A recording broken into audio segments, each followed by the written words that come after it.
Hello everyone, welcome back to my channel. இன்றைக்கி நம்ம பார்க்க போகிறது 500 வருடம் பழமையான சங்கடம் தீர்க்கும் சனி பகவான் கோயிலை பற்றி தான் பார்க்க போகிறோம். ஸோ இந்த கோயில் பார்த்திங்கன்னா திருவண்ணாமலை மாவட்டம் போலூர் வட்டம் ஏரிக்குப்பம் அப்படின்ற ஒரு கிராமத்தில் தான் அமைஞ்சிருக்கு. பொதுவாக பார்த்திங்கன்னா சனி பகவானை சிலை வடிவில் நம்ம தரிசித்திருப்போம். ஆனால் இந்த கோயிலில் சனி பகவான் யந்திரம் பொறித்த சிவலிங்க வடிவில் காட்சியளிக்கிறார்.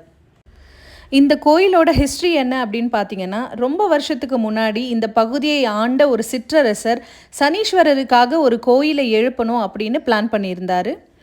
சனீஸ்வரர், ஸோ அவரோட பேர்லேயே ஈஸ்வர பட்டம் பெற்றவர் சனீஸ்வரர். ஸோ அதனால தான் சிவலிங்கத்தோட வடிவிலேயே சிலை அமைத்து கோயிலும் கட்டினார்.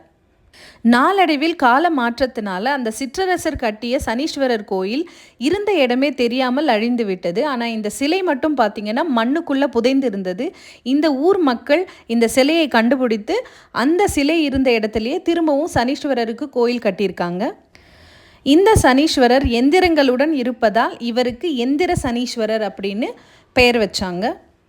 சனி பெயர்ச்சியால் ஏற்படக்கூடிய தோஷம், ஜாதக ரீதியாக சனி நீசம் பெறணும் அப்படின்னு நினைக்கிறவங்க, திருமணம் ரொம்ப நாள் தள்ளி போகிறவங்க, குழந்தை பாக்கியம் இல்லாதவங்க, நம்மளோட தொழில் நல்லபடி நடக்கணும் அப்படின்னு நினைக்கிறவங்க, நமக்கு வாழ்க்கையில் எந்த பிரச்சனையும் இல்லாமல் நீண்ட ஆயுளோட ஆரோக்கியமாக இருக்கணும் அப்படின்னு நினைக்கிறவங்க எல்லாருமே இங்கே வந்து எல் தீபம் ஏற்றுனா கண்டிப்பாக அவங்களுக்கு திருப்பம் கிடைக்குது. இந்த கோயிலுக்கு பார்த்தீங்கன்னா மேற்கூரை கிடையாது, சுற்றிலும் வயல்வெளிகள் இருக்குது. அதன் மத்தியில் தான் இந்த கோயில் இருக்குது. என்ட்ரன்ஸில் பார்த்தீங்கன்னா இந்த 5 காகங்கள் பூட்டிய தேரில் சனீஸ்வரன் வருவது போல் ஒரு சிலை இருக்குது. ஸோ இந்த சனீஸ்வரர் சன்னதிக்கு மேற்கூரை கிடையாது. அதனால் காற்று, மழை, வெயில் எது வந்தாலும் சனீஸ்வரர் மீது விழும்படியாக தான் இந்த கோயில் அமைஞ்சிருக்கு. சனிக்கிழமைகளில் பார்த்திங்கன்னா காலை 6லேருந்து 7:30 மணிக்குள்ளே விசேஷ அபிஷேகம் சனீஸ்வரருக்கு செய்கிறாங்க. அது மட்டும் இல்லாமல் பூஜை செஞ்சு விசேஷ யாகசாலை பூஜையும் நடத்துகிறாங்க. அது மட்டும் இல்லாமல் இந்த கோயிலில் காணும் பொங்கல் அன்னைக்கு 108 பால்குட அபிஷேகமும் சனீஸ்வரருக்கு பண்ணுறாங்க. பொதுவாகவே சனீஸ்வரன் அப்படின்னாலே நம்ம எல்லாருமே பயப்படுவோம். பட் சனீஸ்வரன் ரொம்பவே நல்லவர். ஸோ உங்களுக்கு 7 நாட்டு சனி, ஜென்ம சனி, அஷ்டம சனி எதுவாக இருந்தாலும் எல் தீபம் ஏற்றி உங்கள் வீட்டுக்கு அருகில் இருக்கிற ஆஞ்சநேயருக்கோ இல்லை சனீஸ்வரனுக்கோ எல் தீபம் ஏற்றி உங்களால் முடிஞ்ச வரைக்கும் ஏழைகளுக்கு ஏதாவது ஒரு பண உதவியோ பொருளுதவியோ அன்னதானமாகவோ நீங்கள் கொடுத்தீங்கன்னா கண்டிப்பாக சனீஸ்வரனோட தாக்கம் கம்மியாகும்.